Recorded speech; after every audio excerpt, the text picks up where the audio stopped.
예, 오늘 굉장히 제가 좀 무거운 마음으로 이 자리에 섰습니다. 다른 때보다 조금 더 무거웠던 것 같아요. 제가 사실 준비가 끝났던 그 설교가 있었는데, 좀 지난 화요일, 수요일부터, 이상하게 제가 거의 그런 적이 없는데, 그 설교에 좀 브레이크가 걸리더라고요, 준비하면서. 그래서 제가 이렇게 브레이크가 많이 걸려본 적은 또 처음이라, 설교 준비하면서, 이게 좀 다 중단하고, 제가 좀 기도를 좀, 하루 동안 기도를 좀 했던 것 같습니다. 그래서 기도하다가 좀 본문 말씀과 또 좀 제가 부담이 되는 주제가 있어가지고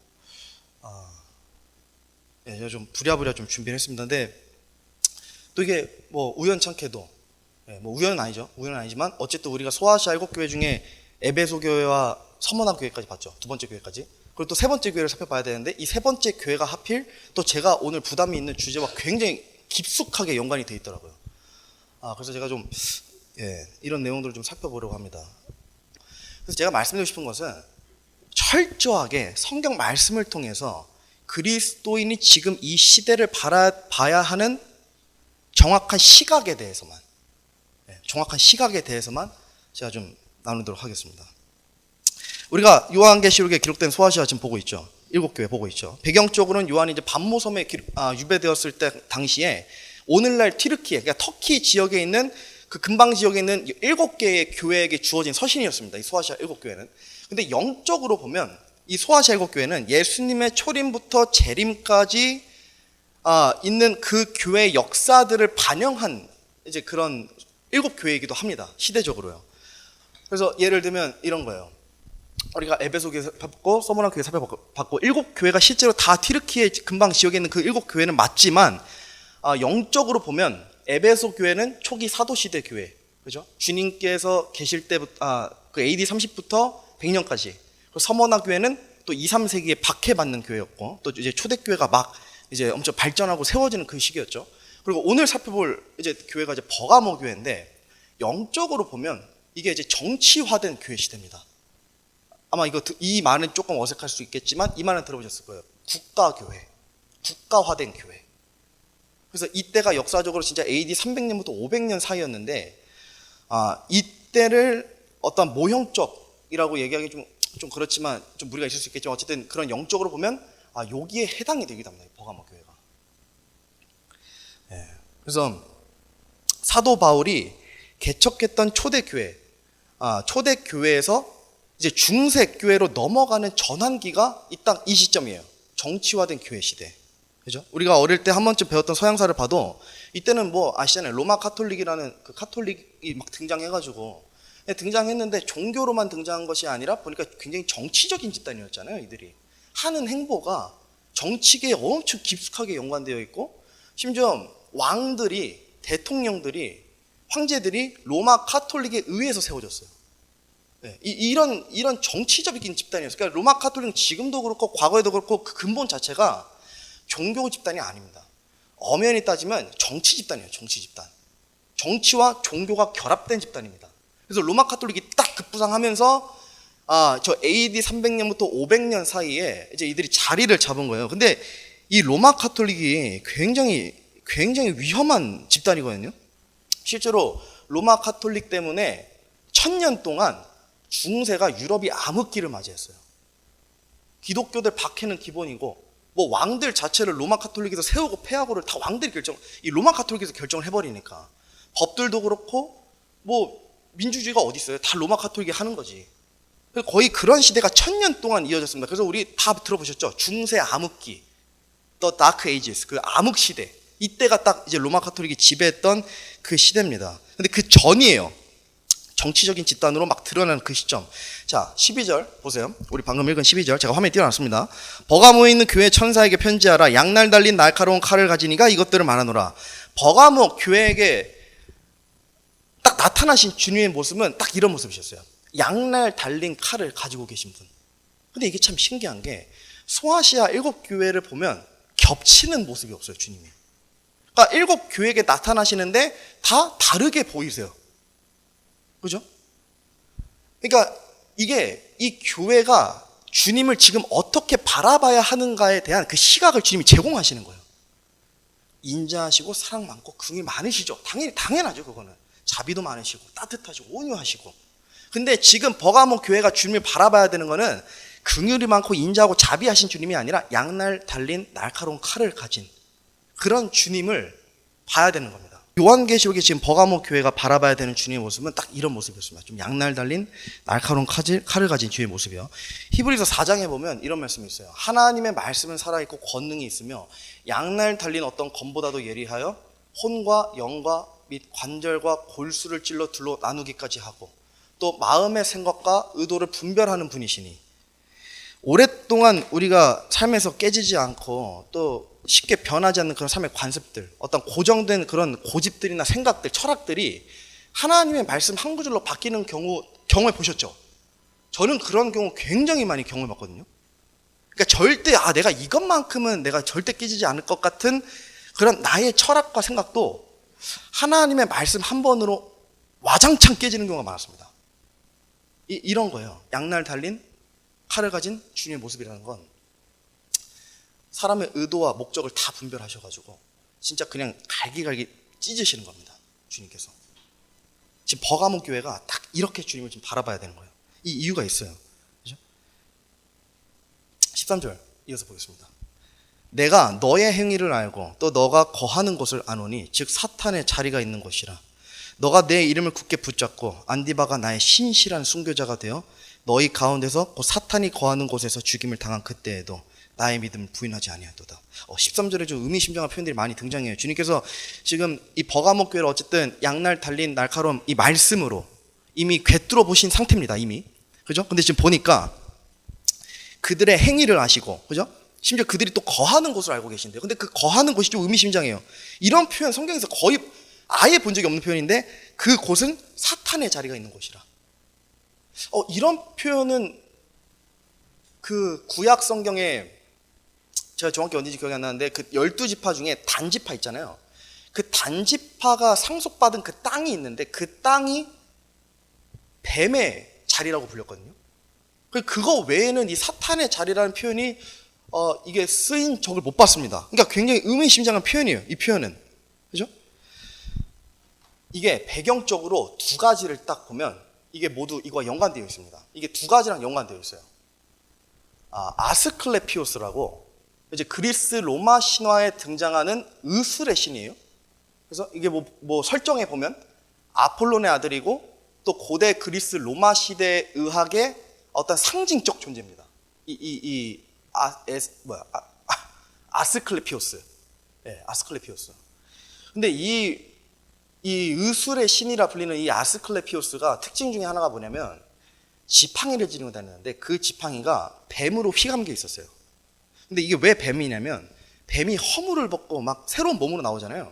근데 그게 치유와 회복과 비슷한 거예요. 그러니까 이들이 이 지팡이에다가 이 막 뱀을 꼬아가지고 이런 우상을 만든 겁니다. 이런 이제 설정을 만든 거예요. 이게 뭐 진짜 있는 신은 아니니까 당연히. 그래서 성경에 보면 뱀은 거의 항상 악한 상징이고 사탄을 가리켜서 하나님께서는 뱀이라고도 부르셨고 버가모 지역은 근데 보니까 이 뱀을 신으로 숭배하는 그런 문화가 아주 깊이 자리하고 있었어요. 왜냐하면 이 아스클레피오스를 숭배하는 신전이 이때 당시 튀르키예 지역, 이때 당시 어디 있었냐면 이 버가모에 있었어요. 근데 얘네는 아스클레피오스 자체를 숭배한다기보다 아스클레피오스가 지닌 저 뱀, 그 뱀 자체를, 그 용과 뱀 자체의 형상을 우상으로 숭배하는, 그러니까 신으로서 섬기는 그런 문화가 있었습니다. 이 버가모 지역에. 그러니까 성경에도 보면 근데 이런 구절이 있죠. 사탄을 가리켜서 하는 말이에요. 큰 용, 즉 저 옛뱀, 곧 마귀라고도 하고 사탄이라고도 하며 온 세상을 속이는 자가 내쫓기더라. 그가 땅으로 내쫓기니 그의 천사들도 그와 함께 내쫓기니라. 요거는 이제 사탄에 대해서 얘기하는 거거든요. 그러니까 사탄의 지금 별칭이, 호칭이 되게 많이 등장해요. 하나가 용이라고 불리고 뱀이라고도 불리고 또 마귀라고도 하는 그 사탄. 근데 이 사탄이라는 존재는 어쨌든 뱀이랑 굉장히 연관이 있는 존재인데 버가모 지역은 뱀을 신으로 숭배했습니다. 근데 또 하나 재밌는 게 뭐냐면 이때 당시에 이 로마, 그러니까 이때 당시 지금 로마 제국 아래에 있는 사람들이잖아요. 이때 당시에 황제가 누구였냐면 우리 한 번씩 다 들어보셨을 거예요. 도미티아누스라는 황제예요. 도미티아누스 황제가 티투스라는 장군의 그 유대인 학살 정책 이후에 이제 부임한 왕이거든요. 황제거든요. 도미티아누스가. 근데 이 도미티아누스가 어떤 슬로건을 정말 강하게 내뿜었냐면 Deus et Dominus Natus. 이게 무슨 말인지 아세요? 스스로 신이자 타고난 통치자. 그러니까 스스로를 가리켜서 나는 스스로 신이고 스스로 타고난 통치자다 라고 얘기했던 인물이 이 황제였어요. 도미티아누스. 그래서 그 동전도 막 만들어가지고 거기다 이걸 막 새겨놓고 자기의 형상을 그려놓거든요. 동전에다가. 그래서 이 도미티아누스가 네로 황제 아시죠? 네로 황제의 정신을 가장 뚜렷이 이어받은 왕이에요. 무슨 말이냐면 이 사람은 성경에 보면 이런 악한 왕이 굉장히 많이 등장하잖아요. 근데 아직 나타나지 않은 장차 이 세상을 속일 한 왕이 있는데 그 왕의 가장 비슷한 모습들을 이 도미티아누스가 하고 있었어요. 그래서 근본주의 성경 해석자들이 이 도미티아누스를 가리켜 뭐라고 얘기하냐면 적그리스도의 모형이라고 얘기해요. 도미티아누스가. 실제로 초기 순교자들, 믿음의 초기 순교자들이 이 도미티아누스의 잔혹함 때문에 다 죽어나갔어요. 그냥 가서 뭐 죽인 게 아니에요. 감옥에 쳐넣은 정도가 아니에요. 그 정도가 아니라 진짜 말 그대로 문자 그대로 정말 잔인하고 처참하게 죽였어요. 가족들을 눈앞에서 화형시키고 내 아들, 딸들을 가족들과 그 유대인들이 보는 그 기독교인들이 보는 앞에서 죽였던 인물이 이 도미티아누스입니다. 그러니까 정신 나간 황제였어요. 진짜 정신 나간 황제였어요. 그죠? 근데 또 아까 보니까 적그리스도, 우리 이게 사탄이라고 했잖아요. 근데 이 뱀의 모습을 하고 있는 이 사탄이 영적으로 7년 환난기 때 적그리스도 안으로 들어가거든요. 그래서 적그리스도는 영적으로 사탄이 임한 존재가 돼요. 그때 완벽히 그렇게 되는 거예요. 결합이 되는 거예요. 교회가 예수님과 하나가 되는 것처럼 적그리스도도 이거를 모방을 해요. 사탄도. 그래서 사탄도 적그리스도 영 안으로 들어가고 진짜 한 몸이 되는 거예요. 예수님과 교회처럼. 근데 어쨌든 이런 사탄이, 뱀인 사탄이 적그리스도 영 안으로 들어가는데 그 적그리스도의 모형이 또 실제로 이때 당시 통치하고 있던 이 도미티아누스였습니다. 그러니까 이리 보나 저리 보나 이 버가모 지역은 사탄이 있는 곳이라 불릴만 합니다. 그죠? 뱀을 숭배하는 것도 그렇고, 쉽게 말해서 사탄의 형상을 숭배하는 거잖아요. 뱀을 숭배한다는 게 다른 말로. 그죠? 자, 13절 다시 보세요. 자, 13절 여기 보니까 인물이 하나 등장해요. 안디바라는 인물이 등장합니다. 안디바 들어보신 적 있으세요? 성경에서? 안디바는 성경에 나오지 않습니다. 여기가 처음이고 마지막이에요. 근데 지금 13절에 처음 나온 것 치고는 임팩트가 굉장해요. 사탄의 자리가 있는 곳에서 안디바가 나의 신실한 순교자가 되었대요. 신실한 순교자가 되었다는 것은 주님의 이름 때문에 죽었다는 뜻이에요. 예수님의 이름을 전하다가 죽었다는 뜻이에요. 이 안디바라는 기록이 쉽게 찾아보기 힘들더라고요. 이게 뭐 많이 뒤져도 거의 없고, 근데 그 저명한 인증된 역사학자 중에 요세푸스라는 역사학자가 있거든요. 그 요세푸스의 역사서에 아주 살짝 나오고, 그 다음에 그 외국 문헌 중에 렌스키라는 주석학자가 있어요. 이 주석가가. 근데 그 렌스키 주석에 보면 이 안디바가 활동하던 초대교회 전승의 기록이 있어요. 일부가. 근데 그 안디바에 대해서 뭐라고 저술되어 있냐면 버가모 지역의 감독관이라고 되어 있어요. 버가모 지역의 감독관이고, 뭐 무슨 활동을 했는지 나와 있지 않아요. 어디도 나와 있지 않아요. 근데 그의 사망에 대해서 나와 있어요. 어떻게 나와 있냐면 노수로 된 황소상 안에서 또는 위에서, 그거 좀 갈리더라고요. 어쨌든 상 안에서 또는 위에서 온몸이 타 죽었습니다. 불에 타는 엄청나게 뜨겁게 달군 그 놋으로 만든 황소상 안 또는 위에서. 근데 실제로 이때 당시에 그 배경을 보면 로마 제국이 사람들을 고문했던 방법 중에 하나가 황소상 안에 사람을 가두는 거였어요. 그리고 거기서 이 황소상 자체를 그냥 아예 불에 태워버리거든요. 그러니까 몸이 흘러내리는 거, 녹아내리는 형벌이에요, 사실 고문이. 근데 진짜 안디바가 배경적으로 그런 로마 제국이 가지고 있던 그런 고문에 또 당했다는 초대교회 전승이 있습니다. 그러니까 안디바는 예수님의 이름 때문에, 예수님의 이름을 위해서 이렇게 또 죽었습니다. 그래서 이때만 하더라도 보세요. 버가모 지역 성도들은 이때만 해도 충분히 환난기예요. 이때만 하더라도 이미 중세 암흑기예요. 그러니까 이들은 종교 생활이라는 것을 지금처럼 우리처럼 이렇게 두 발 뻗고 이렇게 편하게 예배 듣고 찬양한다는 거 상상할 수도 없는 시대예요. 그러니까 이들 입장에서 오히려 그랬겠죠. 야, 우리도 이런데 미래는 어떨까? 근데 오히려 다르죠. 지금은 너무 편하네요. 우리 모두가 너무 쉽게 이렇게 쾌적한 공간에서, 따뜻한 공간에서 예배 드리고, 다 쉽게 말씀 읽고 찬양하고 하는데 오늘날 교회에서 안디바 같은 사람 볼 수 없습니다. 어디에서도 볼 수 없습니다. 안디바 같은 순교자가 될 수 있는 그런 믿음을 가진 사람도 많지 않습니다. 정말 많지 않습니다. 근데 생각해 보세요. 이때도 모이려면 목숨 걸고 모였어야 돼요. 목숨 걸고 예배드려야 돼요. 진짜 그 도미티아누스 같은 진짜 정신 나간 황제 때문에 내 자식들이 같이 예배당에서 예배 드리는 걸 보면 부모를 죽이지 않고 자녀를 죽인대요. 그럼 부모들이 알아서 겁나서 안 모이니까. 내가 그거를 봐야 되는데 모이고 싶었겠어요? 얼마나 두려웠겠어요.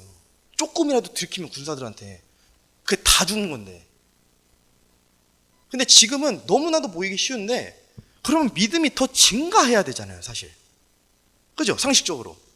더 늘어야 돼요, 믿음이. 오히려 배교하지 않아야 돼요. 예수님으로부터 등 돌리면 안 돼요, 오히려. 더 많이 모이고 말씀을 더 많이 읽는데. 근데 역행하고 있다는 겁니다. 역행하고 있다는 거예요.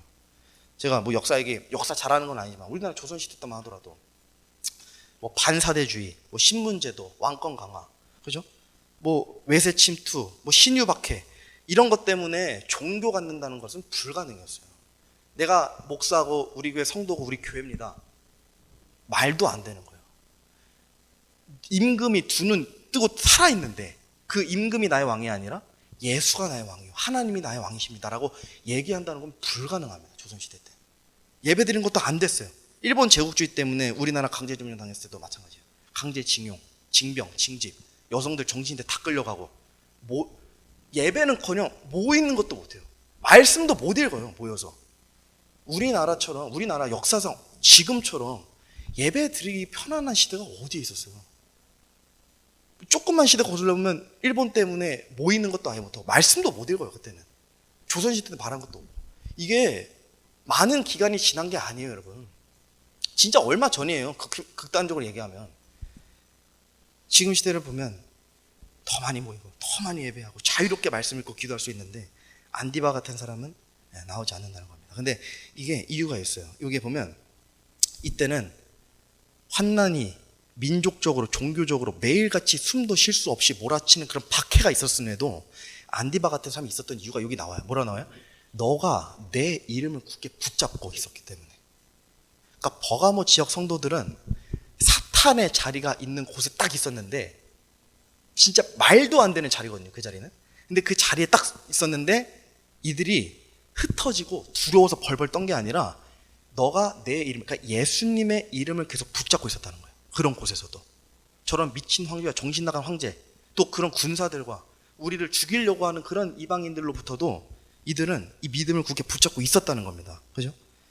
이 교회 성도들은 도미티아누스든 뭐 네로든 뭐 누가 뭐 진짜 사탄이 통치자로 있던 간에 뭐 뱀을 숭배하던 우상을 숭배하던 나라가 어지럽고 혼란스럽던 간에 그거랑 상관없이 예수님이라는 이름을 굳게 붙잡고 생각이 세상에 빼앗기지 않았다는 겁니다. 여러분, 도미티아누스 진짜 악한 왕이에요. 진짜 악한 왕이죠. 근데 크리스천들이 이때 당시에 뭐 안디바도 그렇고 뭐 사도 바울도 그렇고 도미티아누스를 대적해서 일어났습니까? 도미티아누스 우리가 예수님의 이름으로 우리 지금 모일 때 아니야. 다 무기 챙겨가지고 우리 쿠데타 일으키자. 이거는 우리가 더 이상 보고 있으면 안 돼. 이랬던 믿음의 사람이 있어요, 성경에? 창세기부터 눈 씻고 다 뒤집어도 어디도 나오질 않아요. 아무 데도 없어요. 근데 성경에는 선한 왕보다 사악한 왕이 더 많거든요. 근데 사악한 왕이 더 많은데도 불구하고 그런 사람이 등장하질 않아요. 우리가 반란을 일으켜야겠다. 끌어내려야겠다. 그런 사람이 아예 없었다는 겁니다. 로마 시민들이 다른 편인 교회의 성도들을 막 욕하고 정치적으로 악하게 밀어붙였을지는 몰라도 초대교회 성도들은 거기에 대항하지 않았다는 거예요. 대항하지 않았다는 거예요. 완전히 분리되어 있었어요. 이게 왠지 아세요? 예수님께서 우리가 다른 편이라고 공격하고 물어뜯고 헐뜯고 그러니까 세상의 얼매이라고 그런 말도 안 되는 뉴스들과 그런 세속적인 그런 환경들에 휘둘리라고 너희의 생각과 마음을 뺏기라고 고작 그런 것들 때문에 죽으신 게 아니에요. 고작 그런 것들 때문에 예수님께서 그 귀한 피를 흘리신 게 아닙니다. 교회를 그런 이유들 때문에 세우신 게 절대 아니에요. 교회는 애초에 그래서 그렇게 할 이유도 없고 필요도 없는 거예요. 그죠? 교회가 세워진 것은 주님께 집중하기 위해서 세워진 것이고 복음을 전하기 위해서 세워진 것이고, 나를 공격하는 사람들을 내가 사랑하고 용서하기 위해서 세워진 겁니다. 또한 세상에 누가 봐도, 진짜 우리를 그냥 길거리에서 누가 봐도 저 사람은 거룩함이라는 것이 묻어있는 사람으로 우리가 드러나야 되는 거예요. 이게 교회예요. 이게 예수님께서 이것 때문에 세우신 거예요. 세상에 빛과 소금이고 그리스도의 향기를 내뿜고 거룩함을 드러내는 자들. 거룩함을 드러내는 자들. 자, 13절 또 마지막 부분 보세요. 이제 뭐라고 되어 있어요? 사탄이 거하는 곳에서 죽임을 당한 그때도 나의 믿음을 부인하지 않아야되다. 그죠? 물론 모형이지만 적그리스도 같은 사람이 다스리고, 또 사탄의 형상인 뱀을 신으로 숭배하는 모든 것이 영적으로 어두워진 그곳에서 안디바가 성도들 눈앞에서 잔인하게 죽을 때에도 그것을 보고 목격했거나 또는 들었음에도 이 성도들이 믿음을 부인하지 않았다는 거예요. 믿음을 버리지 않았다는 거예요. 이게 이 워딩에 좀 집중하셔야 돼요. 나의 믿음을 부인하지 않았다. 그죠? 너희의 믿음이 아니라 지금 나의 믿음이라고 그러잖아요. 우리의 믿음은 의미가 없어요, 사실. 우리는 애초에 그런 믿음을 가질 수 있는 존재도 아니고, 우리의 능력으로 애초에 뭔가 믿음을 소유한다는 것도 말이 안 됩니다, 여러분. 히브리서 보세요. 이제 믿음은 바라는 것들의 실체요, 보이지 않는 것들의 증거니 그것으로 장로들이 좋은 편판을 얻었느니라. 믿음을 통해 우리는 세상들이 하나님의 말씀으로 지어진 줄을 깨닫나니, 그런즉 보이는 것들은 나타나 보이는 것들로 만들어지지 아니하느니라. 우리 눈에 보이는 것들은 눈에 보이는 것들, 물리적인 것들로 만들어진 게 아닙니다. 보이지 않는 하나님의 손길에 의해서, 말씀들에 의해서, 권능들에 의해서 이 세상이 만들어졌다는 거예요. 그죠? 이게 눈에 보이지 않지만 영적으로, 믿음으로 하나님의 완벽한 손길을, 그 완벽하신 진짜 손길을 버가모 교회가 봤는데, 어떻게 봤냐면 믿음의 눈으로 봤어요. 그러니까 이게 굉장히, 이거 좀 잘 들어보셔야 돼요. 세상을 볼 때, 이 세상에 흘러가는 이런 일들을 볼 때 육신적으로 보면 두려워요. 혼란스럽고, 야, 이 나라가 미쳤구나, 끝났구나, 망했구나. 근데 버가모 교회 성도들은 지금 어지러운 이 대한민국보다 훨씬 더 어두웠던 그때 살고 있었어요. 근데도 불구하고 이들은 믿음을 부인하거나 버리지 않았대요. 생각이 빼앗기지 않았다는 뜻이에요, 세상에. 근데 지금은 조금만 혼란스러워도 크리스천들이 줄줄이 소세지처럼 다 세상에 빠져요. 어떡하지? 심란해 하면서 나의 이 심란함을 해결하려고 유튜버들을 엄청 봐요. 세상 정세 파악하려고. 근데 버가모 교회 성도 그러지 않았다니까요. 지금 구절에 써 있잖아요. 나의 믿음 부인하지 않았다는 거는 내가 예수님 말고 다른 것에 세상 생각을 빼앗기지 않았다, 마음을 빼앗기지 않았다는 뜻이에요. 버가모 교회가 그렇게 할 수 있었던 거는 지금 이 히브리서 11장 말씀 붙잡았기 때문이에요. 믿음은 바라는 것들의 실체고 보이지 않는 것들의 증거다. 무슨 말이냐면, 보이지 않지만, 눈에 보이지 않지만 믿음의 눈으로 보면 모든 것이 하나님의 손길 아래에 있구나, 모든 것이 하나님의 통제 아래에 있구나. 이거를 보니까 믿음을 부인할 수가 없죠. 왜냐하면 하나님의 손길이 보이는데, 믿음으로. 이게 굉장히 중요한 진리입니다. 이 믿음을 통해서 영적 시각이 열리고 영적 시력이 좋아지면 좋아질수록 우리가 보는 것, 듣는 것, 말하는 것, 생각하는 것, 집중하는 것에 변화가 생기고, 우리가 기존에 마음을 쏟고 있는 것, 우리의 마음을 빼앗겨 있는 것, 생각이 빼앗겨 있는 것, 집중되어 있는 것들이 완전히 변해요. 진짜 완전히 변해요. 완전히. 사도 바울처럼 완전히 변하는 거예요. 그리스도인들을 죽였던 인물에서 예수님의 복음을 전하는 사람으로 되는 것처럼 완전히 변하는 겁니다. 여러분, 제가 중요한 얘기 하나 할게요. 지금 나라가 어지럽잖아요. 굉장히 어지러워요. 말도 안 되는, 우리 어머니 세대들은 경험했을지 몰라도 저는 경험해본, 정말 책에서만 봤던 그런 계엄이라는 사태가 터지고, 이런 혼돈 속에 사는 처음이에요. 진짜 처음이에요. 근데 마지막 때에 관한 우리 성경 말씀들을 보면, 제가 성경 말씀들에 따라 대원하자면 더 어지러워지고, 더 어두워지고, 더 혼란스러워지겠죠. 그렇게 될 거예요, 실제로. 그게 말세의 징조니까, 마지막 때의 징조니까. 근데 그런 걸 보면 어떤 생각이 드냐면, 저도 그랬었어요. 이 통치자들, 권능자들에 의해서 세상이 그냥 움직이는구나, 그냥 쥐락펴락 하는구나, 얘네가 다 그냥 마음대로 주물르는구나, 세상을. 그죠? 보이지 않지만 그냥 그 지들이 뒤에서 하고 있는 어떤 그런 불법의 신비들인지 뭔지 그런 거, 어쨌든 그런 것들이 짬뽕돼가지고 그냥 주무르는구나, 세상을. 또 마귀가 공중권세를 에베소서 2장 2절을 보면 잡고 있다고 그러잖아요. 근데 그렇게 보이지만 사실은 결코 그렇지 않다는 거예요. 모든 것이 하나님의 허락하심 때문에 일어난다는 거예요. 하나님의 허락하심 이거 없으면 아무것도 못해요. 아무것도 못해요. 로마서 13장입니다. 모든 혼들은 더 높은 권력들에 복종할지니 하나님으로부터 나지 않은 권력이 없으며 이미 있는 권력들도 하나님께서 임명하셨느니라. 그러므로 누구든지 권력에 거역하는 자는 하나님의 규례를 거역하나니 거역하는 자들은 스스로 정죄를 받으리라. 세상에 모든 권위자들, 모든 대통령들, 모든 왕들, 권력들 다 하나님께서 세우신 겁니다. 이 말씀 믿으셔야 돼요. 이거 아멘 하셔야 돼요. 이 말씀은 진짜 하나님께서 정하신 거예요. 내가 세상에 있는 모든 왕들 내가 세운다. 인간들이 투표해서 세우는 거 같죠? 절대 아닙니다. 천만의 말씀. 하나님께서 세우시는 거예요. 하나님께서 세우시는 거예요. 모든 권력들 다 하나님께서 세우신다는 겁니다. 우리가 마음에 들지 않은 사람이라 할지라도 하나님께서는 우리가 알 수 없는 어떤 이유들 때문에 그런 왕이 세워지는 거예요. 그죠? 잘 들어보세요. 우리가 우리 생각으로 이해할 수 없어서 권력자들과 권위자들과 대통령들에 대해서 비방하고 욕하죠. 아, 어떻게 저런 사람이 왕이 되냐, 대통령이 되냐. 막 욕해요. 비방하고 뒤에서. 뭐 공공연하게 다 욕도 하고. 근데 이건 주님께서 너네가 욕하든 말든 상관없어요. 이미 정하신 거예요. 내가 세운 거라고. 내가 세운 거. 우리는 다 이해할 수 없지만 심지어 이때 버가목 교회 당시 이런 도미티아누스 같은 정신 나간 황제조차도 하나님께서 세우신 거예요. 너무 잔인하게 들릴 수도 있지만 하나님께서 세우신 거예요. 이 말씀이 지금 얘기하잖아요. 하나님께서 세우셨다. 그죠? 여러분, 사법적 정의라는 게 있어요. 법치주의 국가들이 추구하는. 사법적 정의가 온전하게 굴러가는 국가가 성경적이에요. 근데 그게 왜 그런지 아세요? 제가 뭐 지금 정치 얘기하는 거 아니거든요. 근데 그게 왜 그러냐면 성경적으로 사법적 정의가 올바르게 수용되고 세워지고 굴러가는 나라는 대부분이 성경 말씀 위에서 나라들이 건국됐어요. 대한민국도 마찬가지고 미국도 그래요. 미국도 침례교 성도들의 피 없었으면 못 세워졌어요. 그들이 투쟁하고 사악한 법들에 맞서 싸웠기 때문에 지금 미국이라는 나라가 세워진 거예요. 대한민국도 마찬가지예요. 마찬가지예요.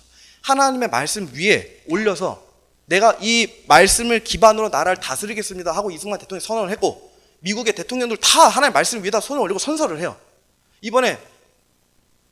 저번에 트럼프 대통령, 바이든 대통령이었는데 제가 기억이 안 나는데 트럼프였죠. 그 엘리자베스 여왕 그 손녀가 그 딸이 이제 제가 정확히 기억이 안 나네. 그 이제 선언하는 대통령 막 당선됐을 때 뭐 이렇게 연설하는 요 말씀 있는 장면이 있는데 그게 킹 제임스 성경이었어요. 그 책이. 그러니까 성경 말씀 위에 이 나라가 굴러가게끔 하겠다가 사법적 정의가 온전히 굴러가는 그런 법치주의 국가들이 처음에 그렇게 건국된 거예요. 그래서 이런 법적인 정의가 올바르게 굴러간다는 얘기는 하나님의 말씀이 아직 살아있다는 거예요. 법들에 녹아져 있다는 거예요. 실제로 헌법들이 제정되고 처음에 국가가 건국될 때 그런 법들이 정의되잖아요. 그런 법들과 정신들이 성경 말씀을 기반으로 선악이 구분돼요. 그래서 예를 들어 우리 지금 법들에 보면 선악, 그러니까 죄와 선을 구분하는 그 죄가 되는 그 기준들이 있잖아요. 뭐 위증죄라든지 뭐 하여튼 되게 많잖아요. 그런 것들이. 근데 그런 것들이 보면 이미 성경에 다 죄로 나와 있는 것들이에요. 생뚱맞게 그냥 어떤 사람들의 생각으로 법이 만들어진 게 아니라 성경 말씀들에 철저히 의거해서 처음에 선악을 구분하는 그런 헌법들이 제정됐다는 겁니다. 이게 굉장히 중요한 거예요. 이게 왜 중요하냐면 보세요. 하나님께서 국가를 형성하셨어요. 국가를 허락하셨고 백성들을 만드셨어요. 또 왕들도 지금 보니까 하나님께서 세우셨다 그래요. 그러니까 국가도 있고 영토도 있고 백성도 있고 법들도 있고 다 이거 하나님께서 허락하신 것들이에요. 근데 그게 왜 그러냐면 만약에 그렇게 하지 않았다면 이 세상은 그냥 전부 다 그냥 혼돈의 카오스예요. 사람은 원래 악해요. 그죠? 악하기 때문에 하나님의 말씀과 하나님의 그런 주권 개입이 없으면 전부 다 살인자들의, 불법자들의, 범법자들 됩니다. 법, 살인을 허용하는 법, 생명을 죽이는 법, 하나님 말씀에 반하는 법들로만 헌법이 제정이 돼요. 그리고 또 그런 기반에서 나라가 세워지고 그런 기반들에서 대통령이 세워져요. 만약에 하나님의 말씀이 하나님의 개입이 없었다면. 근데 지금 하나님께서는 이 세상을 다스릴 때 적어도 최소한의 평화로움과 그죠? 또 조용함 속에서 이제 질서 속에서 이 각국의 나라들이 운영돼야 되기 때문에 굴러가야 하기 때문에 이 세상의 범법자들 천국이 되면 안 되잖아요. 그렇기 때문에 하나님께서는 자유라는 것을 자유민주주의라는 걸 허락하신 거고 각자가 우리가 종교를 하나님 말씀을 어디서 읽고 묵상하고 내뱉어도 아무런 처벌받지 않아요. 하나님께서 다 그렇게 허락하셨다는 겁니다. 이게 하나님의 통제예요, 사실. 하나님이 처음부터 모든 이 세상에 개입하셨다는 이런 증거입니다. 근데 보세요. 이렇게 정해진 법에 따르면 한 나라의 통치자가 통치를 할 수 있는 기간도 정해져 있어요. 그렇죠? 그러니까 하나님께서 세우신 권력이 있는데 그 권력을 유지할 수 있는 기간도 물론 나라마다 좀 다르겠지만 방식도 좀 다르겠지만 어쨌든 각 나라마다 허용된 그런 법에 따라서 그런 임기 기간이라는 게 있어요. 권력을 유지할 수 있는 기간. 근데 하나님께서 하나님으로부터 난 권력을 사람들 입장에서 우리 기준에서 마음에 안 든다고 끌어내리거나 쿠데타를 일으킨다거나 나라에 막 반항하거나 하는 자들이 하나님께서 뭐라고 얘기하세요? 권력에 거역하는 자는 하나님의 규례를 거역하는 자다. 이거 제가 정치 얘기하는 거 아닌 거 아시죠? 하나님의 말씀에 지금 그렇게 써 있는 거예요. 하나님께서 세우신 권력과 왕관이 있는데 그 왕관을 침탈하고 폐하려 하고 이런 행위들은 가히 성경 말씀에 따라서 비성경적이라 할 수 있습니다. 진짜 성경 말씀에 철저히 따라서 비성경적인 거예요. 물론 그리스도인은 성경의 법이 세상보다 더 중요해요. 그죠? 세상 법이 저 권력이 아무리 뭐 얘기해도 그 법이 성경에 반한다면 우리는 지키고 따르면 안 돼요. 당연히 그런 것들은 부정을 해야 돼요. 그거는 의로운 부정인 겁니다. 그죠? 예를 들어 낙태법은 생명을 죽이는 법이잖아요. 하나님께서 부어주신 생명, 숨을 불어넣으셔서 살아있는 혼이 되게 하셨는데 그 혼을 죽여요. 이건 비성경적인 거죠. 동성애법, 하나님께서 동성애 죄라고 얘기하셨고 동성애는 생명이 나올 수 없게 차단하는 거잖아요. 동성애 결혼을 허용하는 거, 이런 것들은 나라에서 허용을 해버리면 이거는 하나님의 법에 반하니까 이런 것들은 의로운 부정이라 그래서 우리가 부정해야 돼요. 목숨 걸고 부정해야 됩니다. 근데 물론 그런 것들에도 당연히 지혜가 필요하겠죠. 많은 지혜가 필요하겠죠. 막말로 예수님 시대 때 왕이 누구였어요? 왕이 2명 있었어요. 로마 제국이 있었고 또 유대인들은 또 유대인들만의 나라를 원했는데 이들을 완전히 분리시키기는 좀 뭐하니까 로마 제국 아래에서 조그맣게 그 이제 사분영주 헤롯이라고 그러잖아요. 영토의 4분의 1을 담당하는 왕이라고 해서 사분영주 헤롯인데 그 헤롯이 유대인들을 다스렸어요. 그죠? 근데 헤롯은 어떤 사람이었어요? 예수님 시대 때? 사악한 왕이었죠. 메시아가 이 땅에 탄생되는 걸 막으려고 했던 인물이고, 그죠? 사회로 왕은 위험한 인물이었어요. 사상도 그렇고. 침례 요한 투옥하고 목을 잘랐어요. 네, 목을 잘랐어요. 악한 왕이었어요. 자, 근데 예수님께서는 이런 헤롯 왕도 마찬가지고, 요한복음 19장 보세요. 그러니까 이제 사람들이 예수님을 막 고발해가지고 정치적으로 고발해서 그 이제 법정에 세운 거예요. 근데 이제 예수님께서 변호하시는 거예요. 예수님께서 대답하시되 위에서 너에게, 본디오 빌라도입니다. 너 빌라도에게 주지 아니하였다면 나를 해할 권한이 결코 너에게 있지 아니하였으니 그러므로 나를 너에게 넘겨준 자에게는 더 큰 죄가 있느니라 하시니라. 본디오 빌라도에게 말씀하세요. 지금 뭐라고 얘기하시냐면 본디오 총독이었죠. 하나님께서 너에게 권력을 주지 않았다면 너는 감히 나를 해할 수 없었을 것이다. 아까 로마서 말씀과 동일한 맥락이네요. 근데 지금 보세요. 그러므로 나를 너에게 넘겨준 자는 더 큰 죄가 있다. 왜냐하면 총독인 본디오 빌라도는 로마서 말씀에 따라서 하나님께서 세우신 왕입니다. 그죠? 그러니까 본디오 빌라도는 엄연히 따지면 죄가 없어요. 죄가 없어요. 왜냐하면 본디오 빌라도는 예수님을 놓아주려고 그랬어요. 근데 누가 죄가 있냐? 나를 너에게 넘겨준 자 누구예요? 예수님 배반한 자 누구예요? 가롯 유다. 가롯 유다는 그냥 죄가 아니라 더 큰 죄가 있대요. 저 보세요. 이때부터 빌라도가 그분을 놓아주려 했어요. 그러니까 빌라도는 놓아주려 그랬어요. 예수님을. 죄가 없는 거예요. 근데 유대인들이 소리를 지르며 이르되 당신이 만일 이 사람을 놓아주면 카이사르의 친구 아니에요. 누구든지 자기를 왕으로 만드는 자는 카이사를 대적하여 말하나이다 하네. 여러분 이거는요, 제가 진짜 이런 표현 쓰기 제가 청소년부 설교 때 이후로 거의 안 써봤는데 진짜 미친 겁니다. 진짜 미친 거예요. 지금 유대인들이. 이 유대인들의 종교가 뭐였어요? 유대교였죠. 유대교는 누구를 섬겨요? 하나님을 섬겨요. 우리랑 똑같아요. 우리랑 동일한 여호와 하나님을 믿어요. 동일하게 야훼 하나님 믿고. 근데 지금 얘네가 얘기하는 거 이거 진짜 기가 막힌 거예요. 자기를 왕으로 만드는 자는 카이사를 대적하여 말하나이다. 이거 지금 황제 숭배입니다. 황제 숭배. 제가 이거 좀 쉽게 말씀드려볼게요. 예수님께서 스스로 왕이라 하셨어요. 내가 너희가 기다렸던 왕이다. 그 메시아가 내가 그 메시아다. 유대인들에게 자신의 정체를 소개하셨는데 유대인들이 보니까 볼품 없어요. 예수님이. 우리가 원했던 거는 정치적 메시아야.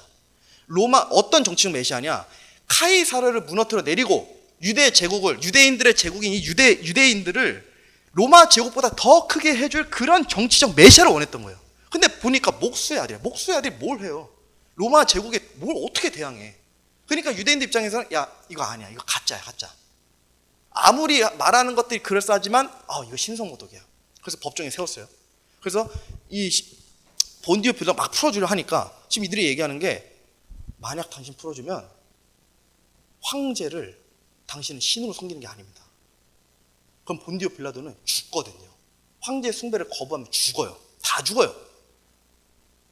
지금 유대인들이 그렇게 얘기하는 거예요. 아니, 황제가 신인데 스스로를 신이라고 말하는, 스스로를 왕이라고 말하는 예수라는 저 인물을 살려주는 순간 당신은 황제를 신으로 숭배한 게 아닙니다.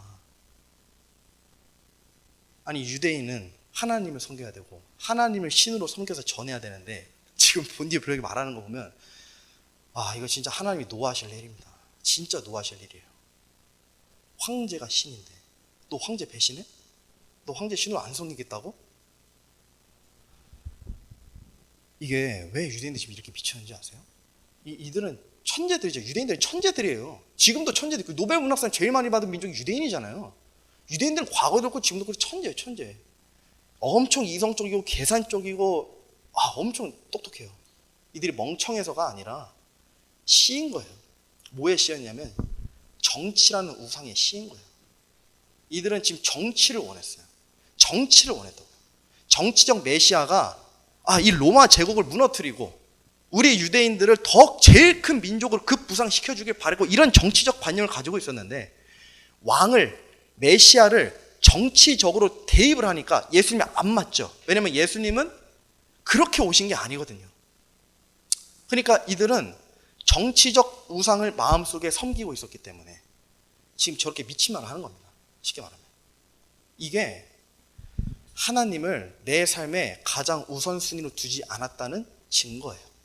저런 말을 할 수 있다는 게 되게 위험한 말인 겁니다. 어쨌든 이런 왕 밑에서 예수님께서 계셨는데 전부 멸하실 수 있었는데 굳이 뭐 정치적으로 얘기하자면 진짜 반대파 세력들이 넘쳐났는데도 예수님께서는 평온하셨어요. 조용하셨고 누구도 죽이지 않으셨어요. 누구도 벌하지 않으셨어요. 칼로. 천사들 12군단 천사들 불러서 다 멸하실 수 있었는데도 그러지 않으셨어요. 그러지 않으셨어요. 하나님께 기도하지도 않으셨어요. 저들 다 죽여달라고. 왜냐? 하나님께서 세우신 권력이 있고 본디오 빌라도도 하나님께서 하늘로부터 나온 권력이고 예수님께서 하나님이시잖아요. 그러니까 예수님께서 직접 세운 인물이에요. 예수님께서 허락하시는 인물이라는 거예요. 이런 황제들과 이런 권력자들이. 그러니까 예수님께서는 가만히 계셨던 겁니다. 다 이유가 있으셨기 때문에. 제가 반복해서 얘기하지만 정치적 신념 같은 거 얘기하는 거 아닙니다. 그런 거 얘기하고 싶지도 않고 철저히 성경 말씀에 따라서 그리스도인들이 세상을 사는 지혜를 배우길 바라는 마음에서 말씀드린 거예요. 자, 사도 바울도 이런 말을 했어요. 그러므로 내가 권면하노니 무엇보다 먼저 모든 사람을 위하여 간구와 기도와 중보와 감사를 드리되 왕들과 권위를 가진 모든 사람을 위하여 하라. 이것은 우리가 전적으로 하나님을 따르며 정직한 가운데 조용하고 평화로운 삶을 살고자 함이라. 자, 굉장히 중요한 진리입니다. 기도를 하는데 제일 처음 기도할 때 뭘 기도해야 되냐? 모든 사람을 위하여, 그죠? 간구와 기도와 중보와 감사를 드린다. 그러니까 먼저 하나님께 우리가 감사하는 것 제일 중요합니다. 자, 그리고 나서 근데 얼마나 기도할 게 많겠어요. 근데 그 다음으로 기도해야 될 것은 왕들과 권위를 가진 사람들을 위해서, 권력자들을 위해서, 대통령과 국회의원들을 위해서 기도하라는 거예요. 사도 바울이. 그죠? 이거는 하나님의 말씀인 거예요. 나라의 권력자들을 위해서 기도하라. 근데 그 기도하는 이유가 뭐예요? 뭐 우리 잘 먹고 잘 살게 해주세요가 아니라 하나님을 따르며 정직한 가운데, 그죠? 정직하다는 것은 성경 말씀 가운데 살고 조용하고 평화로운 삶을 살고자 합니다. 만약에 악한 왕들이 하나님의 말씀에 반하는 그런 철학과 신념과 사상을 가진 왕들이 자유를 억압하고 종교를 박해하고 옛날에 로마 가톨릭처럼 진짜 공산주의처럼 진짜 그냥 이 대한민국을 그냥 뭐 진짜 이 대통령의 집단으로 만들려고 하는 만약에 왕들이 생기면 우리가 하나님을 조용하고 평화로운 가운데 섬길 수 있습니까? 없어요. 지금 교회 시대도 또 은혜 시대니까 하나님께서는 그걸 별로 안 좋아하시는 거예요. 적어도 이 교회가 환난기 전에 휴거 될 때까지, 주님 만나면 그 날이 될 때까지 어려움은 있고 환난들, 여러 고난들이 있겠지만 적어도 어떤 그 절대적인 어려움, 물론 초기 교회 이런 시대나 중세 암흑기 같은 시대는 굉장히 특이 케이스입니다. 그런 걸 하나님께서 역사적으로 허용하셨던 시대고. 근데 지금 시대에서는 우리가 좀 다르게 바라봐야 될 게 뭐냐면, 우리가 이 디모데전서 말씀에 따라서 적어도 우리가 신앙생활 지금처럼 유지할 수 있고, 말씀 계속 이렇게 읽어 나갈 수 있고, 어디서든 찬양할 수 있고, 모여도 제약받지 않는 이런 시대가 우리에게 필요하기 때문에, 우리의 신앙생활을 위해서 이게 그래도 유익하기 때문에, 우리의 연약함이 있으니까, 그죠? 그래서 이런 것들 위해서 기도할 필요가 있다는 겁니다. 이게 진짜 중요해요. 사도 바울이 나라를 위해서, 정치인들을 위해서, 대통령을 위해서 싸우라는 게 아니라, 나가지고 집회하고 막 쿠데타 일으키고 반항하고 이런 게 아니라 그냥 조용히 기도하라 그러잖아요. 조용히 기도하라. 이게 거룩함이 묻어있는 크리스천의 모습인 거예요. 다니엘서 6장 보세요. 그런데 다니엘은 이게 어느 배경이냐? 느부갓네살 왕과 그 신하들이 다니엘을 죽이려고 그랬어요.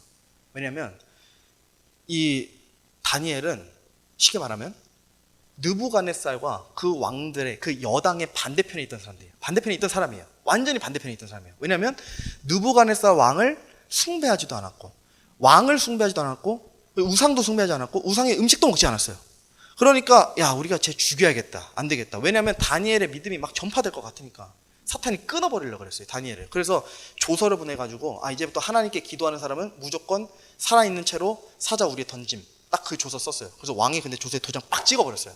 그래서 다니엘은 그 조서에 도장이 찍힌 것을 알고도 자기 집에 들어가 자기 방에서 예루살렘을 향하여 창문을 열고 전에 하던 대로 하루에 3번씩 무릎을 꿇고 기도하며 자기 하나님 앞에서 감사를 드리더라. 감사를 먼저 드리라고 사도 바울이 얘기했고, 또 왕들과 권위를 잡는 모든 사람을 위해서 기도하라. 다니엘이 이미 했던 겁니다. 이미 했던 겁니다. 그냥 기도했어요. 원래 하던 대로 그냥 기도했어요. 이게 진짜 거룩한 성도의 모습이에요. 이런저런 정치적인 뉴스에 휘말려서 뭐 나라가 망했네, 끝났네 하면서 막 신세 한탄하고 있고, 뭐 이민 가네 마네, 뭐 이민 갈 데도 없습니다. 그렇게 해가지고 하는 게 굉장히 사실 성숙하지 못한 그리스도인입니다. 오히려 이럴 때에 우리가 집중해야 될 건 뭐냐면, 이 나라를 온전히 통제하고 있는 그런 하나님의 손길, 버가모 교회 성도들처럼 그걸 볼 수 있어야 돼요. 그걸 볼 수 있어야 돼요. 자, 우리 아까 잠깐 넘어갔는데 그 사도 바울이 아까 이런 말 했잖아요. 그죠? 모든 사람들은 더 높은 권력들을 복종하라. 하나님부터 나온 권력이 없다. 근데 만약에 이때 당시에 로마의 이 기록을 받은 성도들이 왕이 선해요. 예를 들어 왕이 선하고 착하면 너무 지키기 쉬운 말씀이에요. 그죠? 왜 못해요? 왕이 선하고 착한데 막 기독교인들 막 많이 도와주고. 근데 이때 당시에 그 황제가 말씀드린 것처럼 네로 황제였어요. 네로 황제. 근데 이 네로 황제는 아까 말씀드린 것처럼 진짜 잔인한 황제였는데, 어느 정도로 잔인했냐면, 뭐 대표적인 예 하나만 들자면 기독교인들을 너무 싫어했거든요. 그러니까 너무 싫어해서 이 사람이 꾀라고 얘기하기는 좀 그렇지만 어쨌든 생각한 게 뭐였냐면, 이제 로마 제국 본토에 불이 났어요. 큰 화재. 이거 되게 유명한 사건이잖아요. 큰 화재가 났는데 그때 당시 이 책임을 다 누구한테 지었냐면 그리스도인들에게 물었어요. 그럼 그리스도인에게 물으면 뭐 실수로 했을 수도 있고, 뭐 그런데 그런 거 이유 불문하고 전부 다 그냥 방화범으로 간주하고, 감옥도 아니에요. 다 죽였어요. 그리스도인들은. 이때 당시 범인으로 잡힌 그런 몰린 그런 그리스도인들이 다 죽였는데, 역사서에 따르면 이런 내용이 있어요. 굶주린 사자의 먹이로 던지거나, 그래서 사자가 눈앞에서 내 몸을 뜯어 먹는 것을 보고 있었어야 됐고, 산채로 똑같이 불에 태웠다. 심지어 네로는 자신의 어머니, 아내, 형제까지 자신의 손을 직접 죽인 인물이고, 그리스도인들을 너무 학대한 나머지 아무런 이유 없이 그들을 고문하는 것이 일상이었다고 합니다. 이때 당시 네로 황제가 그랬어요. 근데 생각해보세요. 이런 네로 황제 밑에서 유대인들이, 이 기독교인들이 얼마나 끌어내리고 싶었겠어요. 이런 생각했죠. 하나님은 살아계신다면서 저런 황제 안 죽이고 뭐 하시나. 우리 같이 이렇게 믿음의 크리스천들 왜 굳이 저런 황제 밑에서 박해당하게 하시나. 하나님 뭐 하시나. 왜 이런 생각 안 했겠습니까? 진짜 저런 미친 황제 밑에서 지금 이들이 이런 고난을 받고 있는데, 예? 근데 사도 바울이 지금 이런 그리스도인들에게 말하는 거냐면, 더 높은 권력들을 복종하라. 네로도 하나님으로부터 나온 권력이고 이 권력들도 하나님께서 임명하셨다. 그러므로 누구든지 권력에 거역하면 하나님의 규례를 거역하는 것이다. 하나님의 경륜이라는 게 있습니다. 하나님께서 시대를 나누시고 또 각각 시대에게 다르게 임하세요. 지금 교회 시대잖아요. 뭐 이때 당시에도 마찬가지였지만, 근데 이런 것도 생각해 보셔야 돼요. 하나님께서 다 계획이 있어요. 다 계획이 있고 목적이 있고 뜻이 있고 이미 하나님께서 큰 그림을 다 그려 놓으셨어요. 완벽한 마스터 플랜을 천국 때까지 다, 천국 이후로도 다 정해 놓으신 거예요. 이미 마침표 찍어 놓으셨어요, 하나님은. 근데 사람들이 하나님께서 세우신 권력들과 하나님께서 정하신 것들에 내가 마음에 안 든다는 이유로 반하는 모습을 보이면 사도 바울 말씀에 따라서, 사도 바울이 얘기한 이 기록에 따라서 하나님의 규례를 거역하는 죄를 짓는다는 거예요. 그래서 제가 말씀드린 게, 나라의 어떤 이 권력자를 끌어내리거나 왕권을 침탈한다 그런다거나 하나님께서 세우신 그 권력을 부정한다거나 그런 것들이 철저히 감히 성경 말씀을 반하는 것이기 때문에 제가 죄가 된다고 얘기했던 거예요. 굉장히 조심스러운 얘기지만 저는 진짜 그렇게 생각해요. 하나님 말씀이 그렇게 얘기하기 때문에. 본인들이 마음에 들어서 선택한 좋은 대통령이 나오면 역시 하나님의 의로움은 살아있다, 공의는 살아있다, 그죠? 하나님께서 역사하셨다, 박수치고 난리 나요. 근데 내가 뽑은 대통령, 내가 원했던 대통령, 내가 선택한 대통령이 안 되면, 또 그런 권력자들의 선택이 안 되면 뭐지? 하나님께서 잠깐 주무시나? 아니 하나님께서 왜 가만히 계시지? 이건 뭔가 이유가 있다. 이건 예외 하면서 로마서 말씀 싹 가려버려요. 이게 되게 위험한, 사실 되게 위험한 사상이에요. 이런 게. 우리가 크리스천의 삶은 정치와 뗄래야 뗄 수가 없어요. 너무 떼고 싶죠. 저도 정치 별로 안 좋아해요. 저 관심도 없고, 저 국회 이름도 몰라요. 저 그런 거 관심도 없고. 근데 이게 우리의 삶을 깊숙이 성찰을 해보면 정치와 뗄래야 뗄 수가 없어요. 특히 지금 시대는 시대적으로도 더 그래요. 더. 왜냐하면 사악한 법들이 과거보다 더 많이 등장하고 더 많이 통과되고 가결되는 현상을 우리가 목도하고 있기 때문에, 우리 눈으로. 그리스도인들을, 감히 말씀드리면 그리스도인들을 영적으로 죽이려는 법들이 나오고 있어요. 그런 법들이 가결되고 통과가 되면 우리 신앙하고 뗄래야 뗄 수가 없는 문제를 그때 가서 우리가 증명하게 되는 거예요. 그죠? 다니엘서 2장 보세요. 그분께서 때와 시기를 바꾸시며, 그죠? 왕들을 패하시고 왕들을 세우시며 지혜로운 자에게 지혜를 주시고 명철을 아는 자들에게 지식을 주신도다. 다니엘이 권력자들을 향해서 맞서 싸우지 않은 이유, 저는 느부갓네살 같은 왕, 그런 또 권력자들, 권위자들에게 맞서 싸우지 않은 이유는 뭐냐면 왕의 신념을 받아들여서가 아니에요. 완전 기독교에 반하는 신념이었어요. 느부갓네살 왕은, 바벨론 왕은. 근데 다니엘이 한 건 뭐냐면 가서 막 사람들 모아서 쿠데타 일으키고 그 바벨론 신전 앞에서 무슨 막 촛불 시위하고 이런 게 아니라 하나님의 통제 아래에서 모든 것이 흘러가고 있다는 것을 정확히 믿음의 눈으로 바라봤기 때문입니다. 이걸 정확히 봤던 거예요. 다니엘은 마음에 안 드는 왕이지, 당연히 느부갓네살 왕, 미친 왕이잖아요, 느부갓네살 왕도. 근데 다니엘은 대항하지 않고 하나님의 통제를 바라봤던 거예요. 저 느부갓네살 왕 보니까 하나님께 쓰임 받고 있구나. 어떤 이유 때문에 하나님께서 그냥 냅두시는구나. 이게 하나님의 통제입니다. 이게 하나님의 통제예요. 우리가 세상을 어느 것도 걱정할 것이 없는 이유는 뭐냐면, 우리 위에서 세상을 완벽히 통제하시는 주님이 지금 주무시지 않고 게으르시지 않고 여전히 우리 위에서 세상을 부지런히 신실하게 바쁘게 통제하고 계시기 때문에, 다스리고 계시기 때문에. 그죠? 여러분 이번에도 그렇고 과거에도 그렇고 본인들이 원하는 대통령 안 되면 여야를 막론하고 좌측 우측을 막론하고 이민 간단 말 하잖아요. 망했네. 저는 망했네라는 말을 되게 싫어하거든요, 제가 개인적으로. 그리스도인들은 망하지 않아요. 절대 망할 일이 없어요. 심지어 7년 환난기 때 적그리스도가 성전에 들어앉아서 내가 하나님이다 떵떵떵 거려도 이기는 자 망하지 않습니다. 의로운 자 절대 망하지 않아요. 절대 망하게 냅두시는 분도 아니고, 그분께서 구원받은 자들을. 우리는 망할 일이 없는데 왜 자꾸 우리 뜻대로 세상이 흘러가지 않으면 자꾸 망했다고 얘기를 그렇게들 하는지. 왜 이민을 가겠다고? 이민 가면 거긴 평화롭습니까? 이민 가면 거기는 하나님이랑 동떨어져 살아요? 이민 가면 거기 정치가 없어요? 정부가 없어요? 도피, 굉장히 위험한 거예요, 사실. 이 크리스찬이 다니엘 도망갈 수 있었는데 안 갔어요. 야반도주 할 수 있었는데 안 갔어요. 믿음의 사람들 다 그냥 그걸 직면했다고요. 왜냐하면 하나님의 통제를 받기 때문에. 이걸 우리가 보면 두려울 것도, 떨릴 것도, 놀랄 것도 없습니다. 그냥 자연스러운 거예요. 아, 하나님께서 뭔가 일하고 계시는구나. 뭔가 일하고 계시는구나. 그죠? 로마서 말씀하고 마태복음 말씀 좀 연속 보겠습니다. 그들의 눈앞에는 하나님을 두려워함이 없느니라 함과 같으니라. 몸은 죽여도 혼은 능히 죽이지 못하는 자들을 두려워하지 말고 오직 혼과 몸을 능히 지옥에서 멸하시는 분을 두려워하라. 여러분, 우리가 망했다라고 얘기하는 것은 사실 우리가 해야 될 말이 아니라, 이 망했다라는 말은 누가 하는 말이냐면 믿지 않는 자들이 하는 말이에요. 믿지 않는 죄인들이 망했다는 말을 하는 겁니다. 우리가 해야 될 말이 아니에요.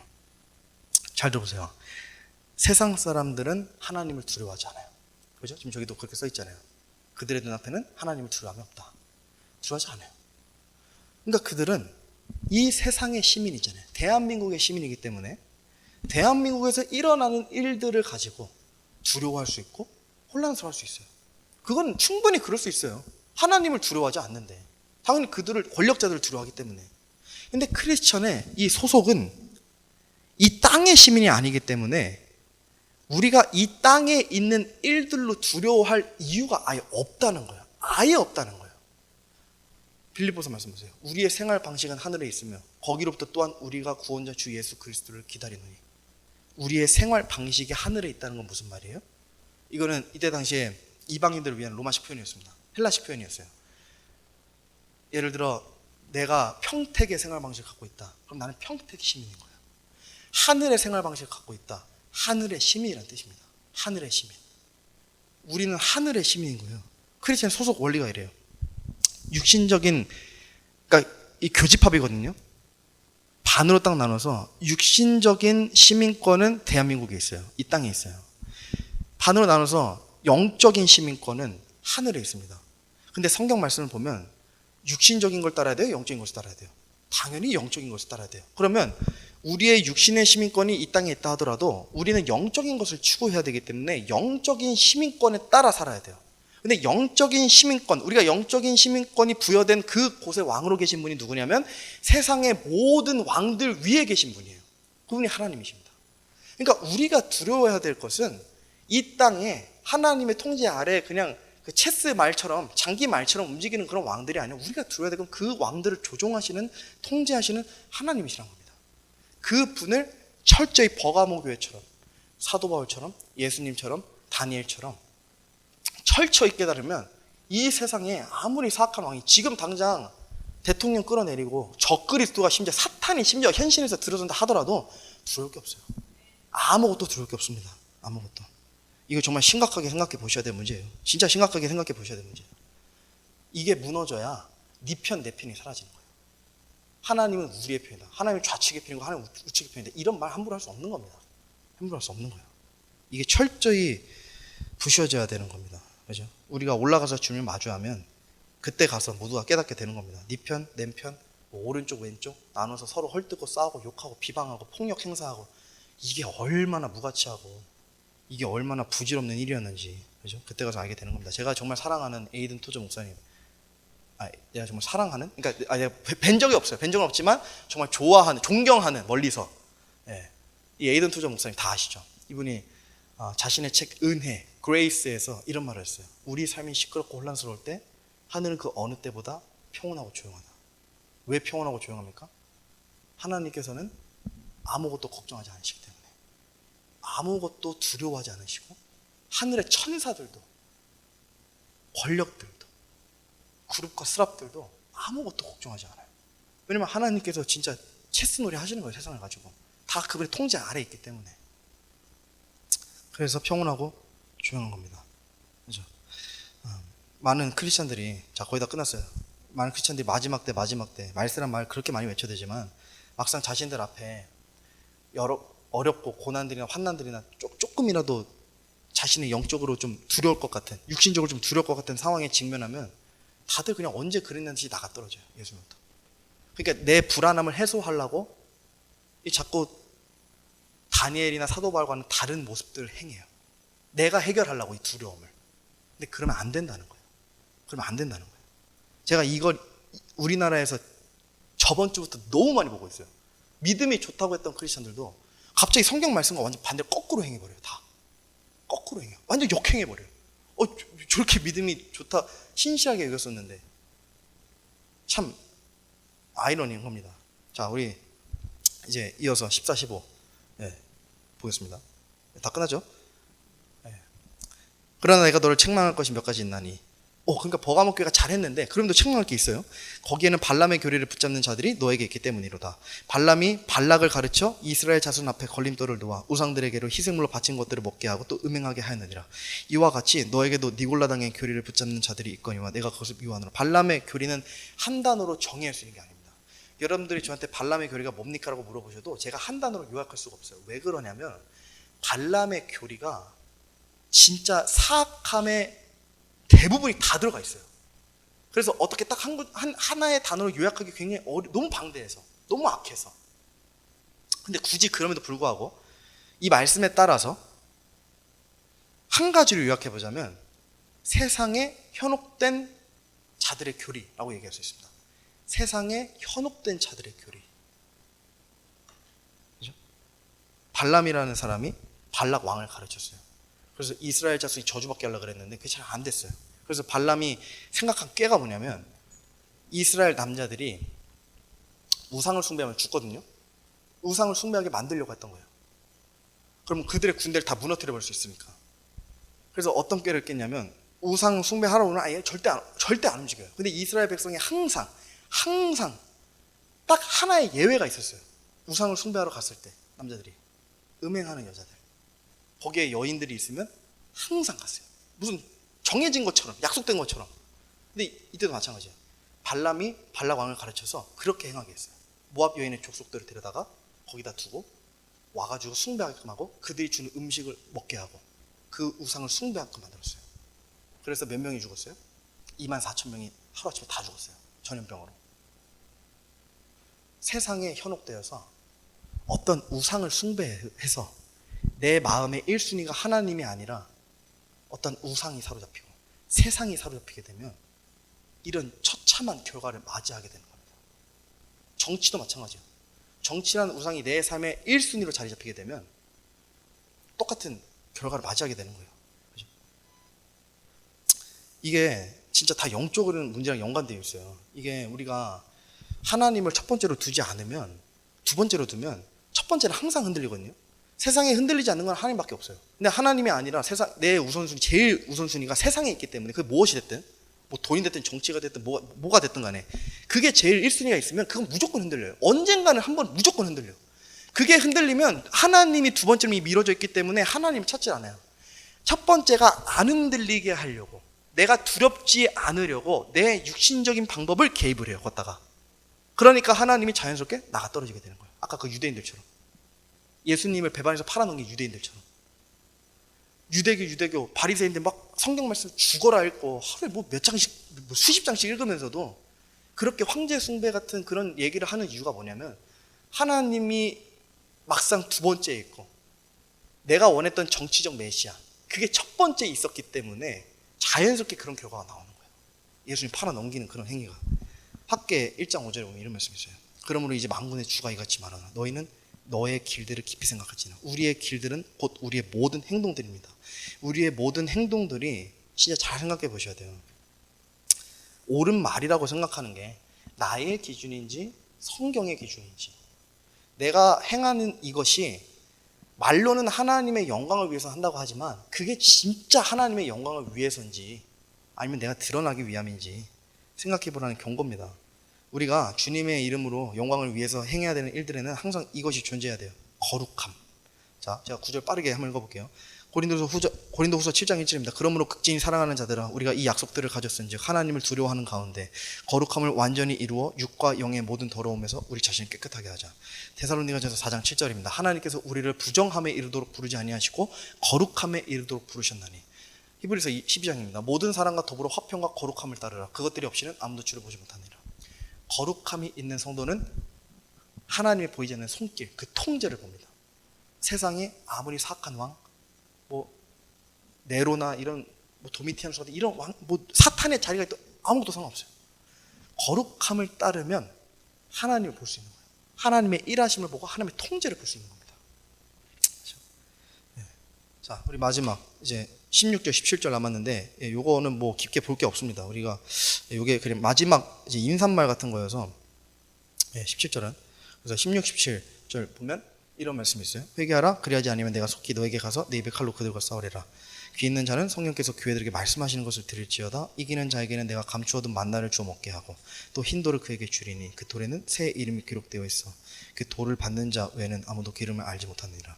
주님께서 발람의 교리를 붙잡는 자들, 니골라당의 교리를 붙잡는 그런 세상에 현혹된 자들에게 끝으로 말씀하시는 말이 이거예요.